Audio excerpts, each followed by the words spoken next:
Magandang araw po, welcome po sa aking channel, Nov9 TV on the spot.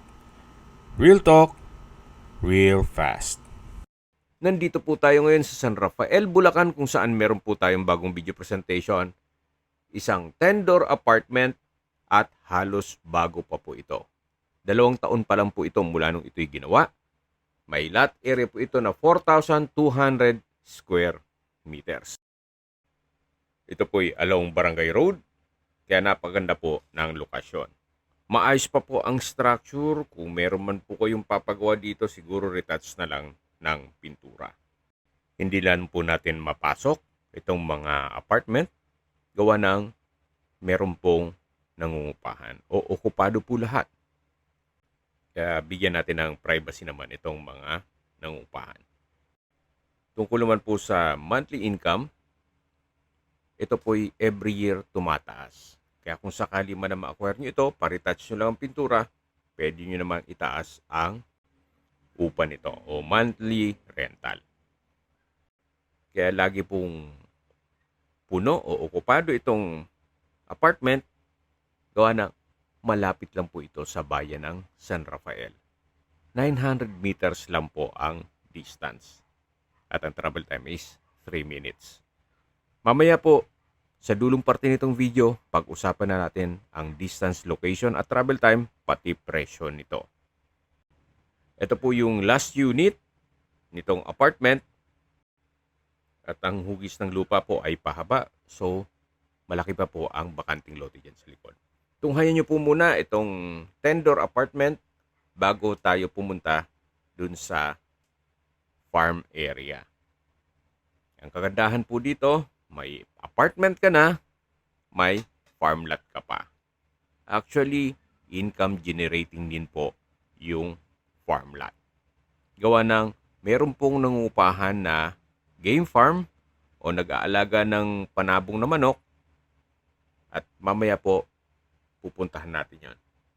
Meron din pong 25 na mango trees dun sa area at ito naman po yung right of way mula Barangay Road. Yung natatanaw natin na may nakamotor, yan po yung Barangay Road. Yan po yung likod na side ng apartment. At kung sakali man po na gusto nyo mag-extend, napakahaba po nitong bakanting lote na pwede nyong lagyan ng extension nitong building.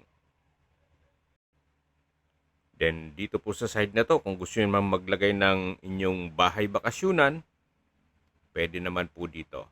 Gawa ng pahaba po ito hanggang dun sa dulo.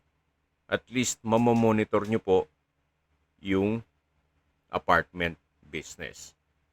Then, meron pong mga structure dito. Itong natatanaw ninyo ay ulbo ng baboy. Kaya pwede rin po kayong mag-alaga ng baboy dito. Gawa ng meron na pong building. So, hindi na po kayo gagastos pa. Kung backyard figure naman ay inaalaw po dito. Then, sunod po ay meron pong bungalow house na pwedeng gawing caretaker's house. Ito po yung tinutukoy ko sa inyo na meron pong nangungupahan dito na game farm. O nag-aalaga po sila ng mga panabong na manok. Then, sa gitna po ay meron pong puno ng mangga at sa palibot po nito ay meron pong mahogany trees. Tungkol naman po sa income nito o kung magkano man ang renta, wala pong nabanggit sa akin si owner. Pero kung sakali man na ma-acquire nyo ito para maging income generating pa rin, pwede namang sa inyo na lang umupa itong game farm. Yan po, patag na patag po ang lupa hanggang sa dulo, kaya usable po lahat. Wala pong masasayang. Napakatahimik po din ng lugar, sariwang hangin at sa klima naman po, banayad lang, hindi naman siya ganun kainit at hindi naman ganun kalamig. Okay, sa mga nag-skip po ng video, summarize ko lang po. Ito pong property ay isang 10-door apartment na meron pong farm lot. Ito po yung may lot area na 4,200 square meters, titulado, buhay po ang may-ari, kaya wala po kayong maging problema sa documentation. o sa transfer ng title. Along Barangay Road at malapit lang po ito sa bayan mismo ng San Rafael, Bulacan.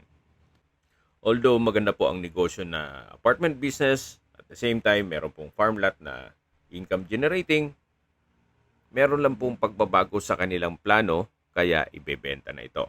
At kung ang interested buyer po ay nasa Amerika, mas mapapabilis po ang inyong transaksyon gawa ng nandyan din po si owner. Sa distance, location at travel time portion na po tayo. Mula po sa bayan ng San Rafael, ang distance is 900 meters at ang travel time is 3 minutes. Opo, napakalapit lang po nito. Kompleto na po doon gaya ng public market, groceries, convenience store, remittance center, banks, schools, church, restaurants, at iba pang business establishments. At mula naman po sa San Rafael Community Hospital, ang distance is 11 kilometers at ang travel time is 15 minutes. Yan po yung lagi kong binabanggit sa aking video na dapat nyo i-consider sa paghanap ng property, yung meron pong malapit na hospital. Hindi ko naman po sinasabing sakitin kayo, yan naman po ay for emergency purpose lang naman. At mula naman po sa Plaridel Bypass Road, ang distance is 12 kilometers at ang travel time is 16 minutes. Mula naman po sa North Luzon Expressway Balagtas Exit, ang distance is 27 kilometers at ang travel time is 34 minutes.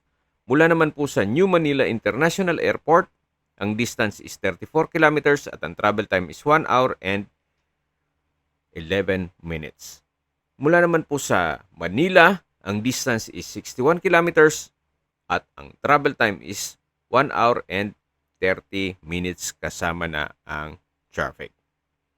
Okay, sa presyo na po tayo. Nag-markdown price na po si owner sa halagang 20 million pesos. Linawin ko lang po, ito pong mga panabong na manok o game farm ay nangungupahan lang po. Hindi po ito kasama sa bentahan. Kung may mga katanungan po kayo, tawag lang po kayo sa aking numero. At sa mga kababayan naman natin na sa ibang bansa, meron po akong Telegram. Sa mga iPhone user naman may message. Meron din pong Imo, Skype, Viber at WhatsApp. Same number lang po, 0917-316-3399. Sa mga nagtatanong naman po ng aming Facebook, meron po aming Facebook page na Nov9 TV at Facebook Reels Video. Meron din pong TikTok at Instagram. May ibang YouTube channel po tayo na The Nov9 TV channel,